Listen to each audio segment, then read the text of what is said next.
fishing pole, subscribe on his channel, and go on the Peeler and watch his channel.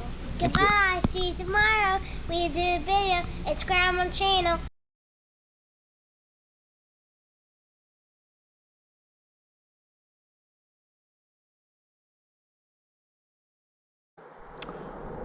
So I wanted to talk to you all about the art of the dead stick as far as drop shotting goes, and it is pretty much how it sounds, like hardly incorporating any type of action to whatever it is that's on the end of your drop shot hook, because we are trying to match the actual activity level of the natural forage that's going on underneath the surface. So even though, yes, they'll still be moving around, they won't be moving around like the dickens like they were in summertime. So that being said, we'll actually start with some little flips near to far, just to see if my leader is up off the bottom enough, or if I need to make it shorter.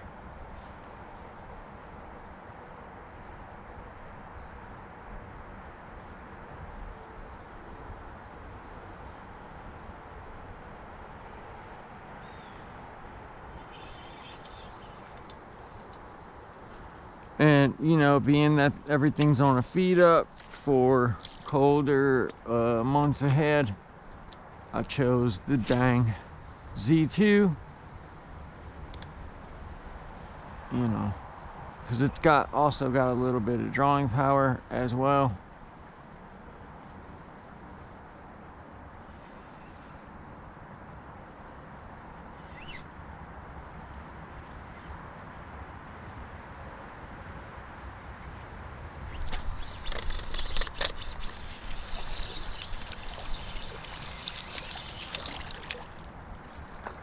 Look at how pretty these fish are.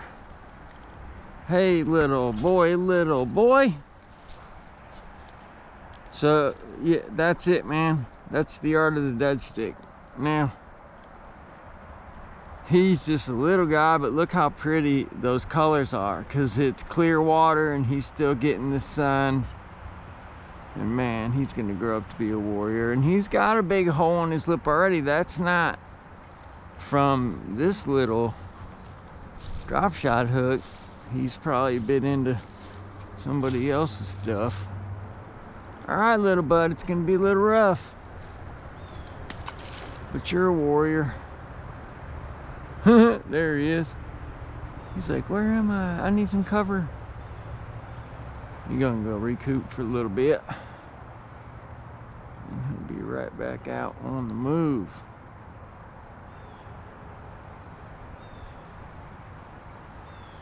I just saw my line start skirting away. It wasn't like a thud or anything like that. It was just a, oh, you better reel up your slack, buddy, because something's running away with that. So that's cool. I mean, I don't size discriminate at all. And I'm glad a 1/4 ounce and our leader length seems to be working in this type of water. They're not freaking out about braid to leader,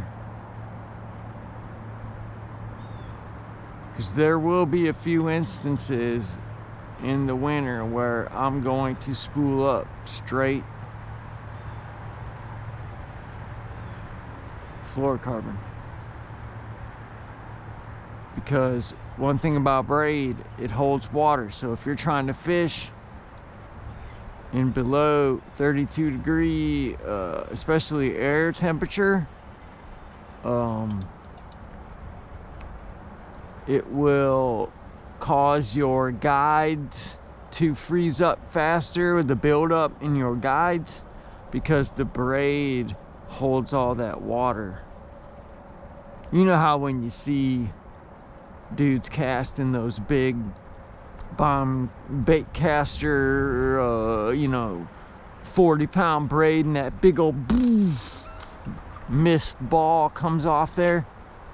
That's all that water retention. No matter if it's 4 carrier, 8 carrier, it does not matter.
Yeah.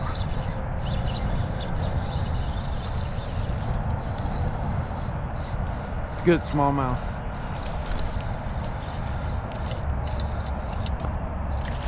Okay, girl. Okay. Okay. All right. Yeah. Hey, mama.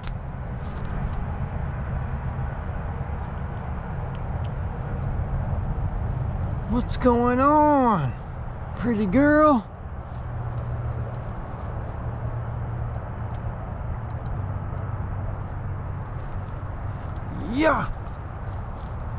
Hey, pretty girl. You're feeding up good, huh?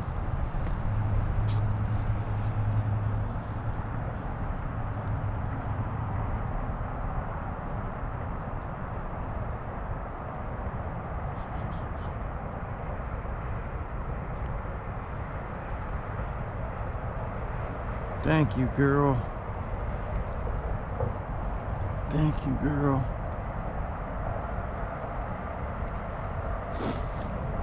Thank you, girl.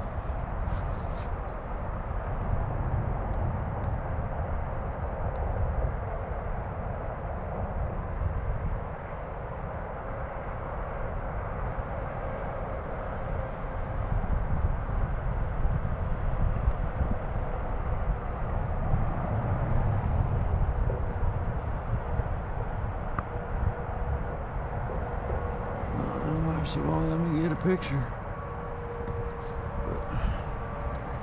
Alright. Let you back in the water. Thank the Lord.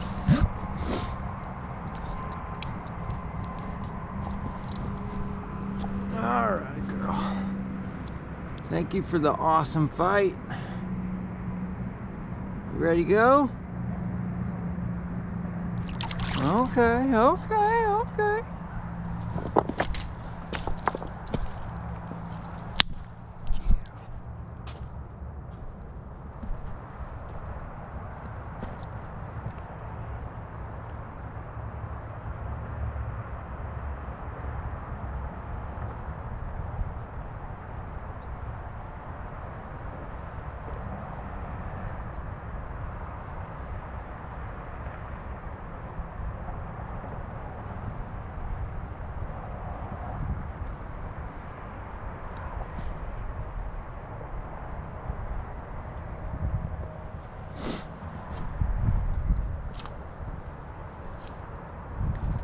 May blew the spot up, but there could be more than one over there.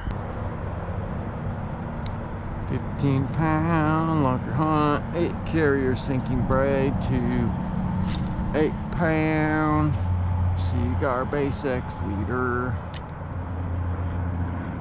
to a number 2 Hayabusa drop shot hook.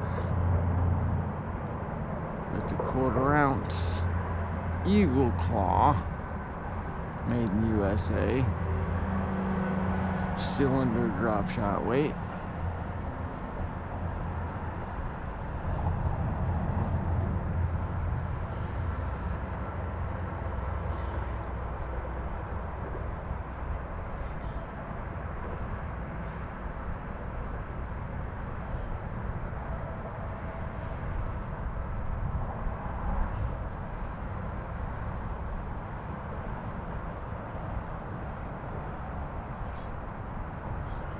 She wasn't going nowhere.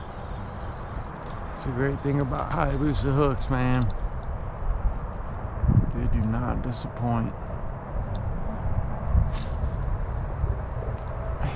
Muscle memory.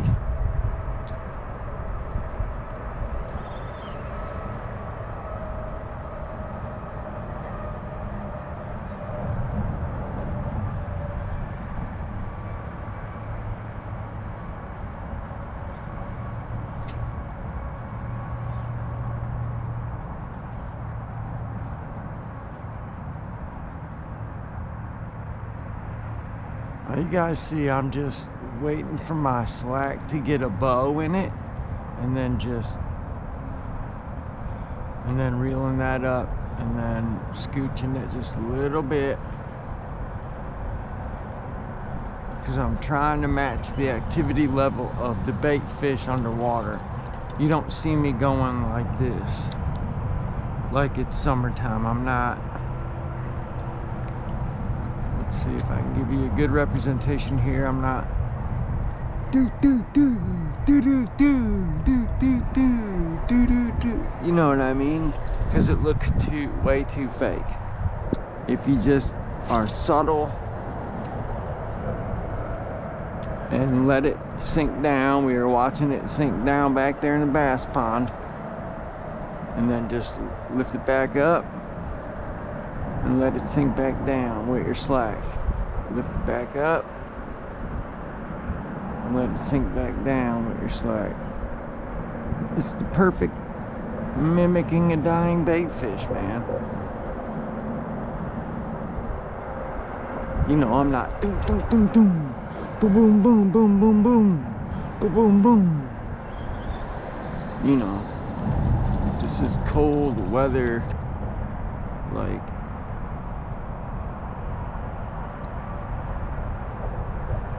this isn't dead sticking, but it's halfway there. We'll be nice and say it's halfway there.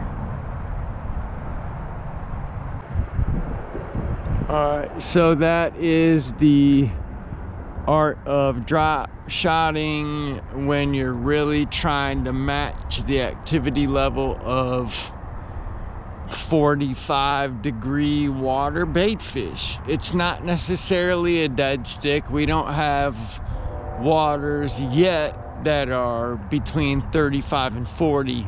That's really when you rig up a drop shot and you maybe like, let's say you got a 4-inch stick bait wacky rigged on a drop shot. You might lift it once every 15 seconds, and that's just a little lift, just so it goes woo woo woo woo, and let it sit, you know, 4 times a minute, if that. That's dead sticking, you know. But this is the halfway dead stick. We'll call it the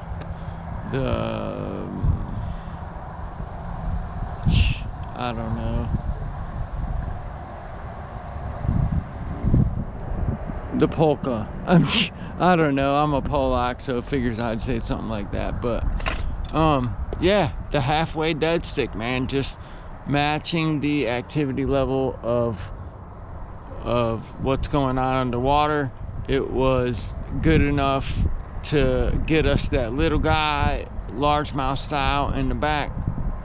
And then luckily, you know, I didn't give up on trying to meander a casting lane through that floating debris, because,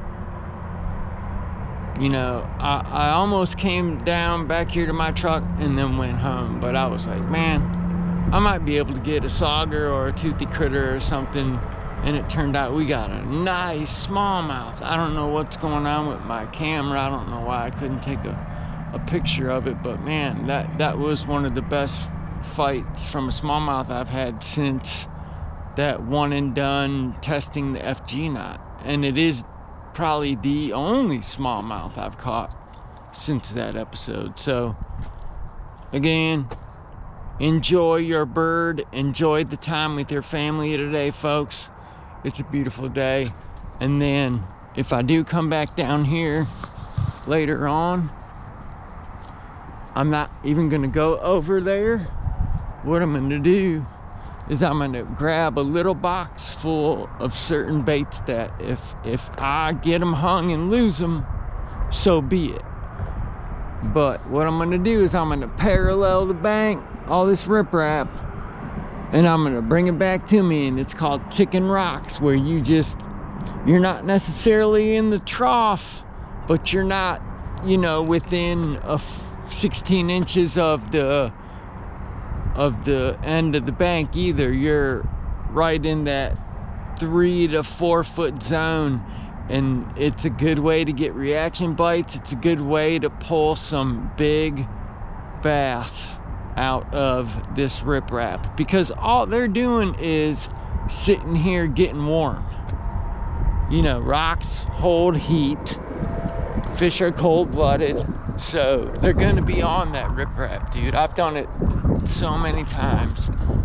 It's just, you have to be willing to sacrifice a Strike King Series 3 in Tennessee shad, or 3XD, or you know, you name it, man.